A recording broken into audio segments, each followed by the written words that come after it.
You are standing in the middle of a malaria-infested swamp about 1500 years ago. You're ankle-deep in mud. You're surrounded by mosquitoes. You have no stone to build a house. You have no land to grow wheat. And, just a few miles away on the mainland, barbarian hordes are burning the Roman Empire to ash. You realize this miserable patch of salt water is the only place you're safe. So, out of desperation, you drive millions of wooden stakes into the muck and decide to build a city right there. Fast forward a few centuries. That refugee camp, it has somehow transformed into the glittering golden superpower of the Mediterranean. Venice. We are talking about a city that didn't just survive, it crushed empires 10 times its size. But here is the crazy part. They didn't do it with a massive army of muscle-bound knights. They didn't do it by conquering vast territories of farmland like every other medieval kingdom. Instead, they conquered the known world using something much more terrifying. And honestly, kind of boring sounding. They used actuarial tables, insurance contracts, and government bonds. Essentially, Venice was the first state in history to figure out that you can win a war with a spreadsheet faster than you can with a sword.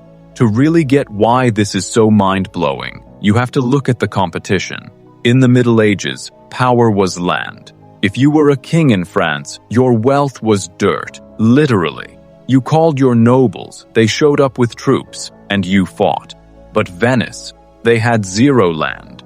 They couldn't grow food. They had no natural resources. They were forced to turn to the sea. But here's the problem. The sea is a chaotic, deadly casino. Storms, pirates, enemy navies. They could wipe out your entire fortune in a single afternoon. In a normal medieval economy, if you sent a ship full of spices to Constantinople and it sank, you were ruined.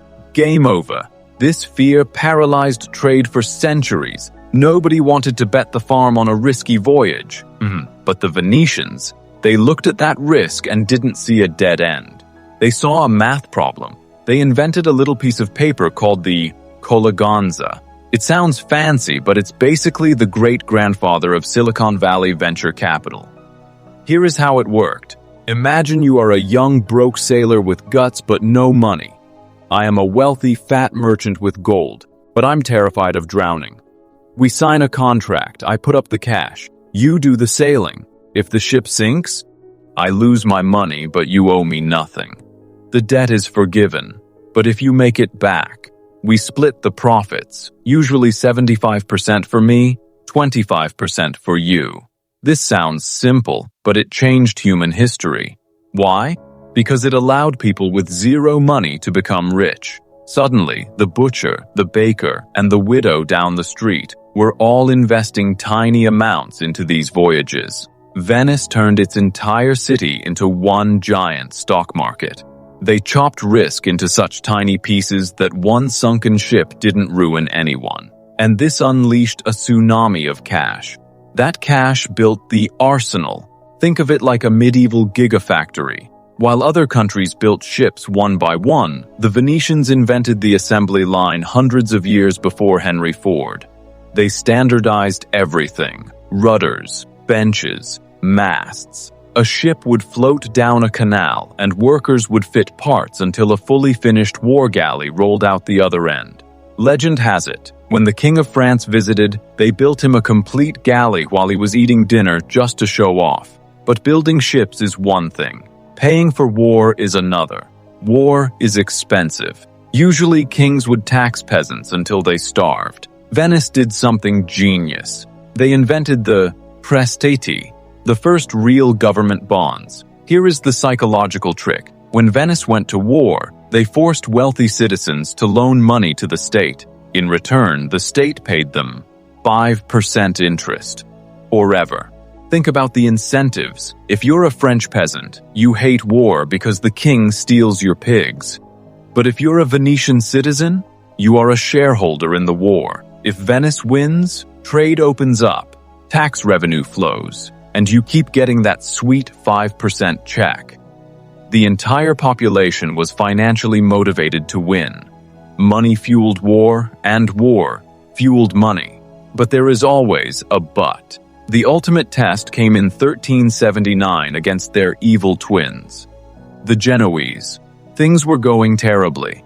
The Genoese fleet broke into the Venetian lagoon and seized the town of Chioggia. They were miles away, blockading the city, starving the people, looking right at the bell towers of St. Mark's. The economy crashed. Those beloved bonds, their value dropped from 100 to 18. Panic set in. This is the moment the Company of Venice proved its worth. The Doge didn't give a speech about honor. He made a financial pitch. He told the terrified citizens, "Go all in." If they melted down their jewelry and emptied their savings to fund one last fleet, the state would repay them with massive interest after the victory. And it worked. The citizens bet on themselves. They raised the cash, built a scrap fleet, and trapped the Genoese inside the lagoon until they surrendered. Venice won, not because their soldiers were braver, but because their pockets were deeper. However, here is the dark twist. The debt Venice took on was so astronomical, the state effectively became enslaved to the bondholders. To protect their investment, the wealthy families passed the serrata, the locking. They closed the government to new families. The wild, risk-taking society that built Venice was replaced by a rigid oligarchy of old money. They stopped innovating. They just collected interest. And slowly, Venice died. But their legacy is the world we live in today.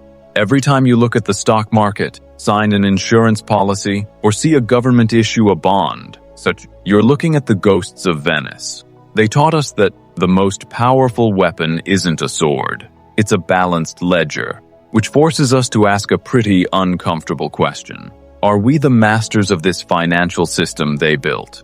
Or, like the Venetians, have we just become trapped by our own debt? Let me know what you think in the comments.